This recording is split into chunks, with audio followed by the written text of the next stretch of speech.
भ्रमणमा रहेका माओवादी केन्द्रका अध्यक्ष दाहाल भेटघाटमा व्यस्त। नेपाल र भारत बीचको सन् 1950 को सन्धि पुनरावलोकन गर्नुपर्ने भनाए। नेपालमा उत्तरी छिमेकी चीनको प्राथमिकतामा परिवर्तन आउन सक्ने संकेत। नेपाली कांग्रेससँग समेत सम्बन्ध सुधार्दै कोर्स करेक्सनको नीति अँगाल्न लागेको विश्लेषण। पछिल्लो पटक 205 जनामा कोरोना संक्रमण पुष्टि। स्थानीय तहका कोभिड अस्पतालमा कार्यरत जनशक्तिले भोलिबाट पारिश्रमिक नपाउने। बेलायतका केही क्षेत्रमा अत्याधिक गर्मीको चेतावनी सहित आपतकाल घोषणा। र आईसीसी विश्वकप लिग 2 को सिरिजमा नामिबियाद्वारा नेपाल सामु 200 रनको लक्ष्य प्रस्तुत। नमस्कार, कान्तिपुर डायरीका साथमा सन्तोष र इन्द्र लक्ष्मी। समाचार अब विस्तारमा। नेकपा माओवादी केन्द्रका अध्यक्ष एवं पूर्व प्रधानमन्त्री पुष्पकमल दाहालले नेपाल भारत बीच भएको सन् 1950 को सन्धि पुनरावलोकन गर्नुपर्ने बताउनु भएको छ। भारत भ्रमणमा रहेका अध्यक्ष दाहालले नयाँ दिल्लीमा आयोजित कार्यक्रममा बोल्दै दुई मुलुक बीचमा देखिएका समस्या समाधान गरेर अघि बढ्न सो सन्धिको पुनरावलोकनमा ढिलाइ गर्न नहुने बताउनु भएको हो। उहाँले नेपाल भारत प्रबुद्ध समूहले तयार पारेको प्रतिवेदनलाई दुई मुलुक बीचको सम्बन्धमा अझ प्रगाढ बनाउने गरी ग्रहण गरेर अघि बढ्नुपर्ने बताउनु भएको छ। यसैबीच भारत भ्रमणमा रहेका दाहालले भारतीय विदेश मन्त्री डाक्टर एस जयशंकरसँग भेटवार्ता गर्नुभएको छ। भारतीय जनता पार्टीका अध्यक्ष जेपी नड्डाको निमन्त्रणामा भारत भ्रमणमा जानुभएका दाहालले भ्रमणको दोस्रो दिन आज विदेश मन्त्री जयशंकरसँग भेटवार्ता गर्नुभएको हो। भेटका क्रममा विदेशी सम्बन्धलाई छिमेकी सम्बन्धलाई सुदृढ बनाउने विषयमा छलफल केन्द्रित भएको बताइएको छ। दुई देश बीच आर्थिक सहायता गर्ने विषयमा पनि छलफल भएको छ।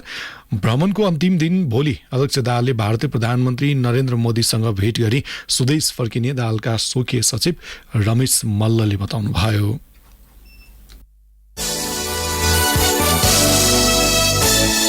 कान्तिपुर डायरीमा अब कान्तिपुर सविस्तार। कान्तिपुर सविस्तार। नेपालको राजनीतिमा चासो प्रकट गर्दै आएको उत्तरी छिमेकी देश चीनले पछिल्ला केही वर्षहरूमा वामपन्थी दलहरूबीचको एकताका लागि पहल गरेको चर्चा हुने गरेका छन्। तत्कालीन समयमा एमाले र माओवादी केन्द्र बीच एकता भई नेकपा गठन हुँदादेखि नै चीनले कम्युनिस्ट पार्टीहरूसँग सम्बन्ध विस्तार गर्न खोजेको देखिन्छ। तर नेपालको फेरिएको राजनीतिक परिदृश्य र भू राजनीतिक आयामका बीचमा उसले अब कोर्स करेक्सनको बाटो लिन खोजेको सन्देश दिएको छ।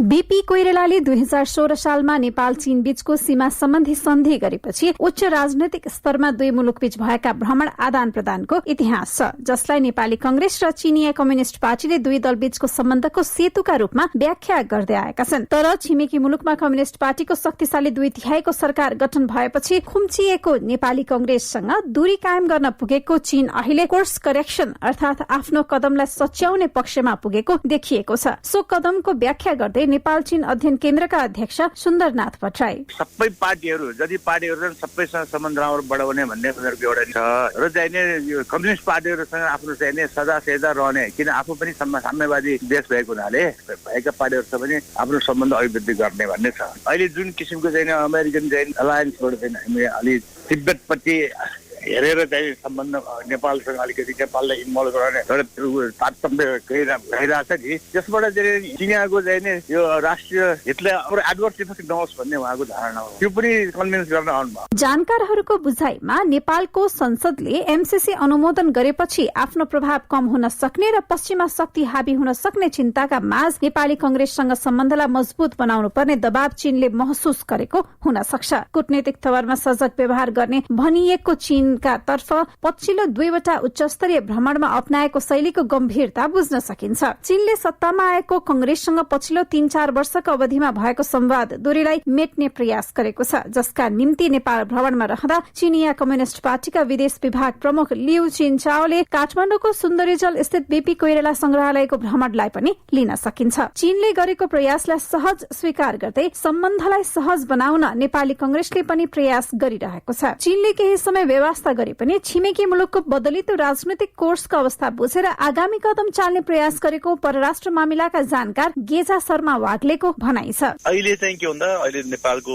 गठबन्धन सरकारको प्रधानमन्त्री पनि भएको र भविष्यमा पनि नेपाली कांग्रेस प्रमुख राजनीतिक शक्ति भएको कारणले गर्दा चीनले नेपालको सम्बन्ध सुधार गर्नका लागि नेपाली कांग्रेससँगको सम्बन्धलाई पनि विशेष प्राथमिकता दिएको देखिन्छ। यद्यपि जहाँसम्म बीआरआई परियोजनाको प्रश्न छ, यो परियोजनालाई अगाडि बढाउनका लागि पनि नेपाली कांग्रेसको भूमिका विगतमा भन्दा पनि आगामी दिनमा चाहिँ अझै महत्त्वपूर्ण हुने भएको कारणले गर्दा विगतमा भन्दा पनि यसपटकको भ्रमणबाट चाहिँ नेपाली कांग्रेससँग चाहिँ विशेष सम्बन्ध स्थापित गर्न चाहेको देखिन्छ। गत चैतमा चीनिया विदेश मन्त्री वाङ यीको भ्रमणका क्रममा सत्तारूढ दल एकीकृत समाजवादीसँग भेट नभएपछिको सन्देशलाई मत्थर पार्न लिउले सबै दलका नेतासँग भेट्दै सबैलाई एकै तवरबाट व्यवहार हुने सन्देश दिने प्रयास गरेका थिए। वाङ यीको भ्रमणमा सत्तारूढ एकीकृत समाजवादीका नेतासँग चीनिया पक्षको भेटघाट भएको थिएन, तर विदेश विभाग प्रमुख लिउले सो पार्टी सहित नेपाली कांग्रेसका नेताहरूसँग गहन छलफल गरेको बताइन्छ। विगतमा नेपालमा वामपन्थी दलहरू बीच एकताका लागि सक्रिय भएको भन्दै आलोचित चीनले अब खुलेर कम्युनिस्ट पार्टी मिलाउन वा त्यसका लागि प्रत्यक्ष सद्भाव नदेखाउने नीति लिएको देखिएको हो। कम्युनिस्ट पार्टीको कम्युनिस्ट शक्ति राष्ट्रसँगको निकटता स्वाभाविक भए पनि मुलुकको आन्तरिक मामिलामा दखल दिएको सन्देश प्रवाह हुने गरी चीन मुखरित हुन नमिल्ने बुझाइ कतिपयको छ। पूर्व राजदूत तथा त्रिवी अन्तर्राष्ट्रिय सम्बन्ध विभागका प्राध्यापक डाक्टर खगनाथ अधिकारी भन्छन्, परराष्ट्र नीति भनेको एउटा राष्ट्रको नीति हुने हो, एउटा कुनै पनि पार्टीको सरकारमा भएको पार्टीको नीति होइन। तर यहाँ कहिलेकाहीँ सरकार परिवर्तन हुँदा परराष्ट्र नीतिका पनि केही कुराहरू अलिअलि परिवर्तन भए जस्तो देखिन्छ। त्यसले गर्दा चीनले पनि निश्चित रूपमा अब अहिले यो बृहत रूपमा हेर्दाखेरि अन्तर्राष्ट्रिय परिदृश्यमा हेर्दाखेरि एउटा शक्ति संघर्ष जस्तो एउटा वर्ल्ड अर्डरै नयाँ बनाउन चाहने, एउटाले अहिलेकै वर्ल्ड अर्डर कायम राख्न चाहने त्यो छलफल गरिरहेको इन्डो पेसिफिक स्ट्राटेजी बीआरआई जस्ता त्यो एउटा ग्लोबल कम्पिटिसनमा नेपाल पनि कुनै पश्चिमी मुलुकतिर नढल्को, चीन विरोधी गतिविधि नहोस् भन्ने कसरत चीन निश्चित रूपमै चासो राखेको छ, त्यसमा त कुनै विवाद भएन। डाक्टर अधिकारीले भने जस्तै जुनसुकै राजनीतिक दलले नेतृत्व गरे पनि छिमेकीसँगको सन्तुलित सम्बन्ध कायम गर्ने मूलभूत सिद्धान्तबाट अघि पछि नहुने हो भने राष्ट्रिय राजनीतिमा अन्तर्पार्टी सम्बन्धको खासै महत्व हुने थिएन। जसरी भाजपाको निमन्त्रणामा सत्तारूढ माओवादी केन्द्रका अध्यक्ष पुष्पकमल दाहालको भारत भ्रमणले राजनीतिक कोर्समा परिवर्तन ल्याउनेमा एउटा तबका सशंकित भएको छ, त्यसै गरी चीनियाहरूको भ्रमणमा पनि आशंका गर्नुपर्ने कुनै कारण नहुनुपर्ने हो। तर नेपाली राजनीति छिमेकीको प्रभाव, छाया, झुकाव र दूरीले प्रभावित पार्ने गरेको छ। रेडियो कान्तिपुरका लागि दिवा भट्टराई। कान्तिपुर सविस्तार।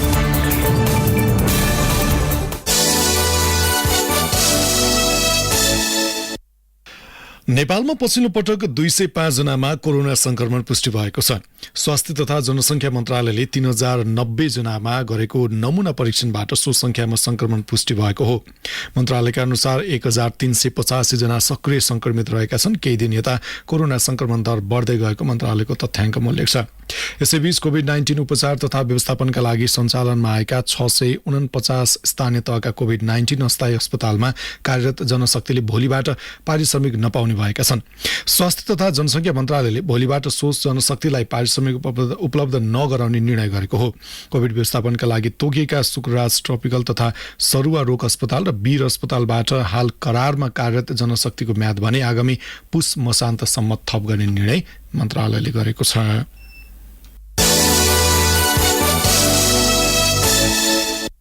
कांग्रेस केन्द्रीय कार्य समिति बैठकमा सभापति शेरबहादुर देउवाले आफू खुसी निर्णय गर्ने गरेको भन्दै अधिकांश पदाधिकारीले असन्तुष्टि व्यक्त गरेका छन्। गत शुक्रबारबाट जारी केन्द्रीय कार्य समिति बैठकमा आज बोल्ने अधिकांश पदाधिकारीहरूले नेतृत्वले एकलौटी गरे चुप लागेर नबस्ने चेतावनी दिएका थिए। बैठकमा महामन्त्री गगन थापाले पार्टीको महाधिवेशनपछि सभापति देउवाले विधान बमोजिमकै काम नगरेको आरोप लगाउनुभयो।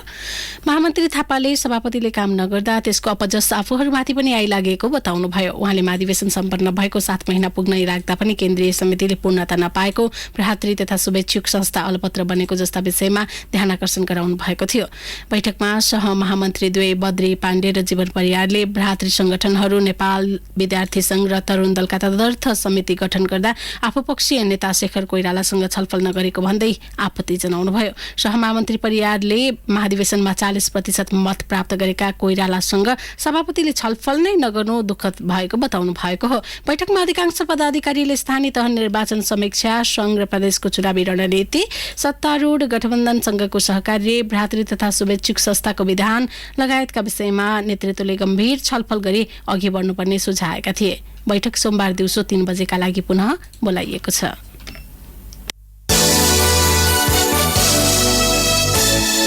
नेपाल एकीकरणमा योगदान गरेका पृथ्वीनारायण शाहले र परराष्ट्र नीति लगायतका विषय समेटेर दिएको भनेको दिव्य उपदेशको चर्चा बेला बखतमा हुने गरेका छन्।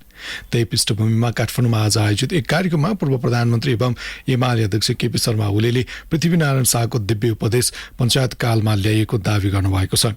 कार्यक्रममा एक वक्ताले अहिलेका नेताले क्रान्तिकारी कुरा गरे पनि देशको हितमा काम गर्न नसकेको भन्दै पृथ्वीनारायण शाहको सन्दर्भमा जोडेपछि ओलीले दिव्य उपदेशको विषय उठाएको हो उहाँले भन्नुभयो। एकजना टिप्पणीकार महोदयले भन्नुभयो, जति क्रान्तिकारी ठक्कु लगाए पनि जति कुरा गरे पनि पृथ्वीनारायण शाह ध्यान हुर्केकी जाति भन्नुभयो। कसले क्रान्तिकारी कुरा गर्यो, कसले दक्कु लगायो? देशभक्तिको कुरा गर्नु क्रान्तिकारी कुरा हो र म डाक्टर साहबले भन्न चाहन्छु, पृथ्वीनारायण शाहका दिव्य उपदेश कहिलेबाट आयो, कुन ग्रन्थबाट पढ्न थाल्नुभयो डाक्टर साहब? पृथ्वीनारायण शाहको दिव्य उपदेश कसलाई दिएको त पृथ्वीनारायण शाहले रहेछ। कसलाई दिएको, कहिले दिएको, कस्तो अवस्थामा दिएको? त्यो दिएको भए उसै बेलादेखि आयो कि 25 साल पुस 27 गतेबाट आयो? 25 साल पुस 27 गते दिव्य उपदेश आयो डाक्टर साहब। नेपालको एकीकरणमा पृथ्वीनारायण शाहको योगदान निकै महत्त्वपूर्ण भए पनि सबै विषयमा बढाइ चढाइ गर्न नहुने ओलीको भनाइ थियो। उहाँले दिव्य उपदेश आउँदा आफू पनि 17 वर्षको भइसकेको भन्दै व्यङ्ग्य समेत गर्नुभयो। अब यो चलाक सन्तान भयो भने, शासक सन्तान भयो भने यस्ता कुराहरू निस्किन्छन्, पैदा हुन्छन्, उत्पत्ति हुन्छन्, बढ्छन्। दिव्य उपदेश आउँदा म पनि 17 वर्षको भइसकेको थिएँ।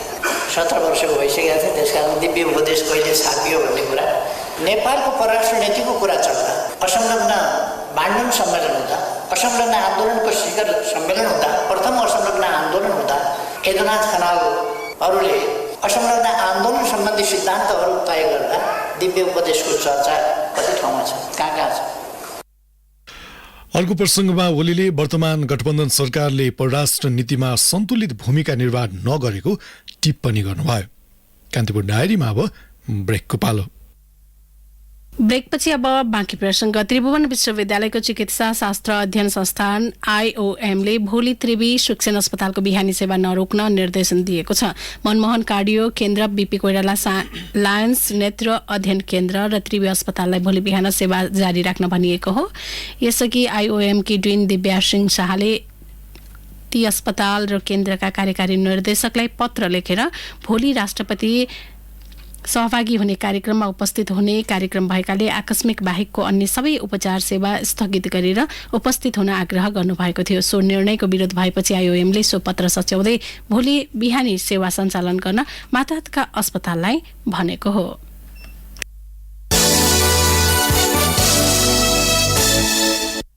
तरकारी र फलफुललाई किरा तथा रोगबाट जोगाउन विभिन्न विषादी प्रयोग गरिन्छ।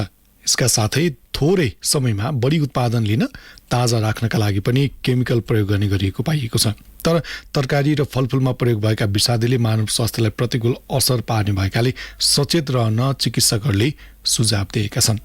एक रिपोर्ट। रोग र किराले तरकारी र फलफुलको उत्पादनलाई नष्ट गर्दछ। विकसित मुलुकमा 10 देखि 30% र विकासशील मुलुकमा 40 देखि 75% फलफुल र तरकारीलाई जोगाउन विषादी प्रयोग गरिएको विज्ञहरू बताउँछन्। काठमाडौँ उपत्यकाका लागि कालीमाटी फलफुल तथा तरकारी बजार विकास समितिमा दिनको 700 टन तरकारी र फलफुल ल्याइन्छ। बजारमा धादिङ, काभ्रे, मकवानपुर, चितवन लगायत जिल्लाबाट बढी मात्रामा मौसमी तरकारी र फलफुल आउने गरेका छन्। आन्तरिक उत्पादन नहुँदा बजारमा भारत र चीनबाट पनि ल्याइन्छ। बजारमा ल्याइने तरकारीको विषादी परीक्षण गरेर मात्रै भित्राइने कालीमाटी फलफुल तथा तरकारी बजार विकास समितिका सूचना अधिकारी विनय श्रेष्ठको दाबी छ। उनी भन्छन्, कुरा छ दैनिक रूपमा हाम्रो बजारमा स्याम्पलहरू कलेक्सन भएर परीक्षण गर्ने काम भइरहेको छ। कहिलेकाहीँ खान नमिल्ने अथवा केही दिन पर्खिनु पर्ने स्याम्पलहरू देखिन्छ। अयोग्य त्यस्तो किसिमको स्याम्पलहरू भेटियो भने जानकारी हुन्छ र त्यो जानकारी भएपछि त्यस्ता किसिमका सामानहरूले हाम्रो नियन्त्रणमा लिएर नष्ट गर्नुपर्ने हो अथवा चाहिँ केही दिन पर्खिनु पर्ने हो। त्यसको लागि हामीले आवश्यक काम गर्छौँ। देशभरमा तरकारी र फलफुलमा विषादी जाँच गर्ने 7वटा विषादी अवशेष द्रुत विश्लेषण प्रयोगशाला छ।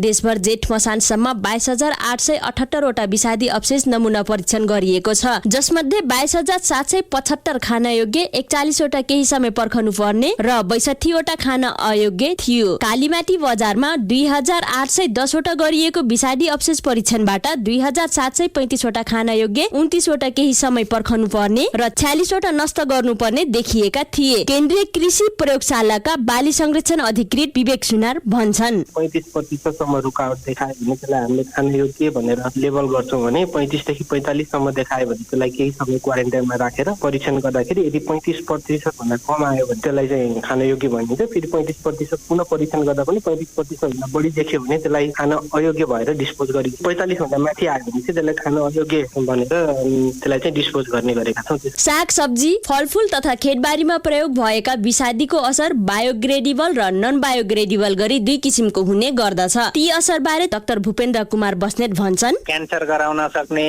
तुरुन्त झाडा पखाला, झाडा पान्ता गर्न सक्ने अथवा एलर्जी गर्न सक्ने, कतिलाई नसाको रोग गर्ने हुन्छ, क्यान्सरको सम्भावना धेरै हुन्छ यस्तो लङ टर्ममा। सामान्यतया खेतबारीमा बायोग्रेडेबल विषादी प्रयोग गरिन्छ, तर किरा र रोगबाट तरकारी फलफुललाई जोगाउनका लागि सकेसम्म विषादी प्रयोग गर्न नहुने सुझाव डाक्टर बस्नेतको छ। उनी भन्छन्, मानव स्वास्थ्यलाई धेरै असर नगर्ने खालका युज गर्नु पर्यो पहिलो कुरा। अब विषादी छर्किने र हामीले त्यसलाई खाने कन्ज्युम गर्ने जुन टाइम ग्याप हुन्छ त्यसलाई हामीले प्रोपरली मेन्टेन गर्नुपर्छ कि विषादी छर्केको यति दिनसम्म खानु हुँदैन, त्यसलाई हामीले फलोअप गर्नुपर्छ।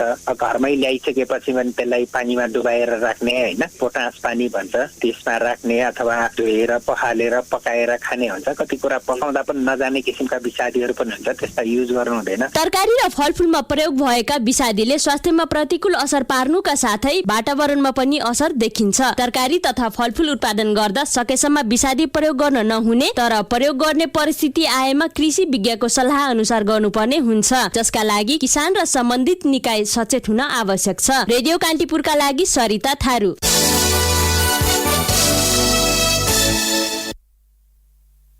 निजी विद्यालयले पनि सामुदायिक विद्यालयको पाठ्यक्रम प्रयोग गर्दा बजारमा पुस्तक अभाव भएको जनक शिक्षा सामग्री केन्द्रले जनाएको छ। केन्द्रका सूचना अधिकारी चित्र कुमार आचार्यले विगतका वर्षमा जस्तै यो वर्ष पनि आवश्यक पाठ्यपुस्तक छापिएको तर माग धेरै भएकाले अभाव देखिएको दावी गर्नुभएको हो। शिक्षा तथा मानव स्रोत विकास केन्द्रले आफूले दिएको कोटाभन्दा कम पुस्तक छापिएकाले अभाव चर्किएको बताउँदै आएको छ। रुकुम पूर्वलाई पूर्ण खोप सुनिश्चित तथा दिगोपना जिल्ला घोषणा गरिएको छ। सिस्ने गाउँपालिकाको रुकुमकोटमा औपचारिक कार्यक्रमको आयोजना गरी रुकुम पूर्वलाई पूर्ण खोप सुनिश्चित जिल्ला घोषणा गरिएको हो।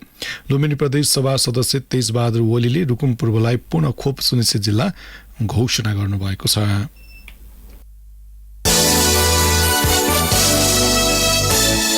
कान्तिपुर डायरीमा अब ओखलढुङ्गा डायरीको पालो। ओखलढुङ्गा डायरीबाट कुम्भराज राईको नमस्कार। उच्च अदालत विराटनगरको ओखलढुङ्गा इजलासमा लक्ष्यभन्दा बढी प्रगति देखिएको छ। मुद्दा दर्ता तथा फर्च्युटको तथ्याङ्कको आधारमा प्रगति बढी देखिएको हो। अदालतले प्रस्तुत गरेको वार्षिक विवरण अनुसार मुद्दा दर्ता अनुमान 251 भएकोमा 24 वटा बढेर 274 थान दर्ता भएको छ। दर्ता भएका मुद्दा मध्ये 264 थान फर्च्युट भएका छन्। लक्ष्यभन्दा बढी प्रगति मुद्दा फर्च्युटमा देखिएको तथा वर्ष दिन नागेका पुराना मुद्दा नरहेको अदालतका वरिष्ठतम न्यायाधीश वीरबहादुर डाँगीले जानकारी दिनुभयो। ओखलढुङ्गाको चिसङ्खुगढी गाउँपालिकाले शहीद तथा बेपत्ता परिवारका सदस्यहरूलाई निर्वाह भत्ता दिन थालेको छ। तत्कालीन नेकपा माओवादीले सुरु गरेको सशस्त्र युद्धका कारण शहीद भएका परिवारलाई गाउँपालिकाले मासिक 2000 का दरले निर्वाह भत्ता दिन थालेको हो। निर्वाह भत्तालाई आगामी आर्थिक वर्षहरूमा पनि निरन्तरता दिने तयारी छ।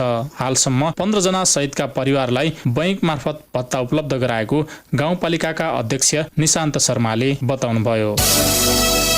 प्रदेश सरकार अन्तर्गतका कार्यालयको विकास बजेट खर्च सन्तोषजनक देखिएको छ। जिल्लाभित्रका 16वटा विकासे कार्यालयको कुल खर्च प्रतिशत 94.30% भएको छ। पुँजीगत तर्फ कुल 1,51,18,79,543 रुपियाँ खर्च भएको हो। गत वर्ष करिब 71% मात्र खर्च भएको थियो। प्रदेश लेखा नियन्त्रकको कार्यालयमा प्राप्त विवरण अनुसार सबैभन्दा बढी पूर्वाधार विकास कार्यालयले 98.33% खर्च गरेको छ। सो खर्च रकम अङ्कमा 53,29,51,209 रुपियाँ हो। पुँजीगत खर्च बढ्नु भए प्रदेश सरकारले मन्त्रालय विभाजन गर्नु प्रमुख कारण हुन सक्ने प्रदेश लेखा नियन्त्रकको कार्यालय ओखलढुङ्गाका प्रमुख ध्यानवीर राईले बताउनुभयो। ओखलढुङ्गामा विद्यालय पढ्ने उमेरका 300 किशोरीहरूलाई आत्मरक्षा अर्थात् सेल्फ डिफेन्स तालिम दिइएको छ। जिल्लाको 8 स्थानीय तहका 1 दर्जन बढी विद्यालयका छात्राहरू तालिममा सहभागी भए। राष्ट्रपति खेलकुद महिला सहभागिता अभिवृद्धि कार्यक्रम अन्तर्गत सञ्चालित 3 दिने तालिम आज सकिएको छ। किशोरीहरूमाथि बढ्दो असुरक्षाका लागि आफूले आफैलाई सुरक्षित राख्न सक्ने क्षमता विकासका लागि यो तालिम प्रभावकारी हुने आशा गरिएको छ। राष्ट्रिय खेलकुद परिषदको आयोजना तथा जिल्ला खेलकुद विकास समितिको समन्वयमा तालिम सञ्चालन भएको हो। हवस् त ओखलढुङ्गा डायरी आजलाई यति नै। कुम्भराज राई बिदा हुन्छु। नमस्कार। कान्तिपुर डायरीमा पुनः ब्रेकको पालो। सबैको लागि एउटै किसिमको बीमा पोलिसी उपयुक्त नहोला। आफ्नो आवश्यकतामा आधारित बीमा पोलिसीको लागि। अब आर्थिक प्रसङ्ग। बैंक तथा वित्तीय संस्थाले साउनमा निक्षेपको ब्याज दर नबढाउने भएका छन्। ब्याज दर बढाएकै कारण बैंकमा निक्षेप नआउने निष्कर्षका आधारमा बैंक तथा वित्तीय संस्थाले साउनमा पुरानै ब्याज दर प्रकाशित गर्ने निर्णय वाणिज्य बैंक, विकास बैंक र वित्तीय कम्पनीका छाता संगठनहरूले गरेका हुन्। वाणिज्य बैंकको छाता संगठन नेपाल बैंकर्स संघले ब्याज दर नबढाउने भएपछि डेभलपमेन्ट बैंकर्स संघ र वित्त कम्पनी संघले पनि औपचारिक रूपमा निर्णय नै गरेर साउनका लागि असारकै ब्याज दर प्रकाशित गर्ने सहमति गरेका हुन्। साउनमा वाणिज्य बैंकरले 1 वर्षीय मुद्दती निक्षेपमा अधिकतम 11.3% ब्याज दर प्रकाशित गर्ने गर्छन्। 1 वर्षीय संस्थागत मुद्दती निक्षेपको ब्याज दर 10.3% र साधारण बचतमा 6.3% रहनेछ। त्यस्तै विकास बैंकले 1 वर्षीय मुद्दती निक्षेपमा अधिकतम 12% ब्याज दर प्रकाशित गरेका छन् भने 1 वर्षीय संस्थागत मुद्दती निक्षेपको ब्याज दर 11% र साधारण बचतको 7% कायम रहने गरेका छन्। यता बीमा समितिले कृषि, पशुपन्छी तथा जडीबुटी बीमा निर्देशिका भोलिदेखि लागू गर्ने गरी जारी गरेको छ। नेपाल सरकारले आगामी आर्थिक वर्षको वार्षिक बजेटमा जडीबुटी खेतीको बीमा गर्ने व्यवस्था मिलाउने उल्लेख गरे अनुरूप जडीबुटी बीमा समावेश गरी बीमा निर्देशिका जारी भएको हो। निर्देशिका अनुसार बीमा कम्पनीले आफूलाई तोकिएको जिल्लामा कृषि, पशुपन्छी तथा जडीबुटीको बीमा व्यवसाय गर्नुपर्ने छ भने जिल्लास्थित कृषि ज्ञान केन्द्र वा कृषि तथा सेवा कार्यालय नजिकको स्थानमा बीमकले शाखा कार्यालय खोल्नुपर्नेछ। अब अन्तर्राष्ट्रिय प्रसङ्ग। बेलायतका केही क्षेत्रमा अत्याधिक गर्मीको चेतावनी सहित आपतकाल घोषणा गरिएको छ। लन्डन, म्यानचेस्टर र यर्क लगायतका क्षेत्रमा तापक्रम आगामी 3 दिनसम्म 40 डिग्री सेल्सियस पुग्ने प्रक्षेपण गरिएको मौसम कार्यालयलाई उद्धृत गर्दै बीबीसीले जनाएको छ। बढ्दो तापक्रमलाई मध्यनजर गर्दै ती क्षेत्रमा शैक्षिक संस्था र रेलवे सेवा पनि बन्द गर्ने तयारी छ। अत्याधिक गर्मीका कारण बेलायतका केही भागमा पहिलो पटक रेड अलर्ट पनि जारी गरिएको बीबीसीले उल्लेख गरेको छ।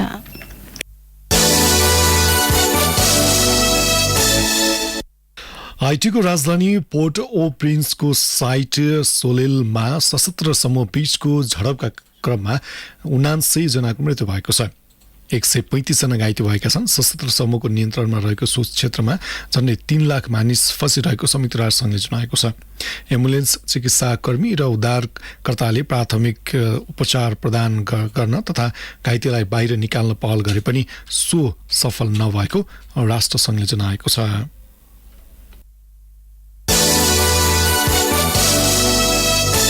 अब खेल समाचार। आईसीसी पुरुष विश्वकप लिग 2 को त्रिकोणात्मक सिरिज अन्तर्गत नामिबियाले नेपाललाई जितका लागि 200 रनको लक्ष्य दिएको छ। टस जितेर पहिले ब्याटिङ गरेको नामिबियाले 49 ओभर 2 बलमा अल आउट हुँदै 179 रन बनाएको हो। जवाफी ब्याटिङ गरिरहेको नेपालले ताजा अवस्थामा 20.5 ओभरमा 4 विकेट गुमाउँदै 77 रन बनाएको छ। यसअघि नामिबियाका लागि कप्तान जे हार्डले 53 रनको अर्धशतक शतकीय इनिङ्स खेलेका थिए। यस्तै डेभिड वियसले 34 रन जोड्दा जेजे स्मिथ र डिवान लाककले समान 27 रन जोडे। जान निकोल र रुबेलले समान 19 रन बनाए। नेपालका कप्तान सन्दीप लामिछानेले 4 विकेट लिए। सोमपाल कामी र दिपेन्द्र सिंह ऐरीले 2 विकेट र बसिर अहमदले 1 विकेट लिए। नेपाल आज नामिबियालाई हराउँदै सिरिजमा लगातार दोस्रो जित निकाल्न चाहन्छ। नामिबिया विरुद्ध नेपाल पहिलो भेटमा बेहोरेको हारको बदला लिन पनि चाहन्छ। सिरिजको पहिलो भेटमा भने नेपाल नामिबियासँग नै 40 रनले पराजित भएको थियो। नेपाल लिग 2 को अङ्क तालिकाको 5औं स्थानमा छ। नेपालले 18 खेलमा 17 अङ्क जोडेको छ। नामिबिया 17 खेलमा 16 अङ्क जोडेर 6औं स्थानमा रहेको छ। सिरिज अन्तर्गत अन्तिम खेलमा नेपालले स्कटल्यान्डसँग भोलि खेल्नेछ। हवस् त यिनै प्रसङ्गसँगै कान्तिपुर डायरीका आजका हाम्रा सम्पूर्ण बुलेटिन यही सकिएका छन्। भोलि बिहान नियमित बुलेटिनका साथमा उपस्थित हुनेछौँ। तबसम्मलाई सन्तोष र इन्द्र लक्ष्मी बिदा हुन्छौँ। नमस्कार, शुभरात्रि।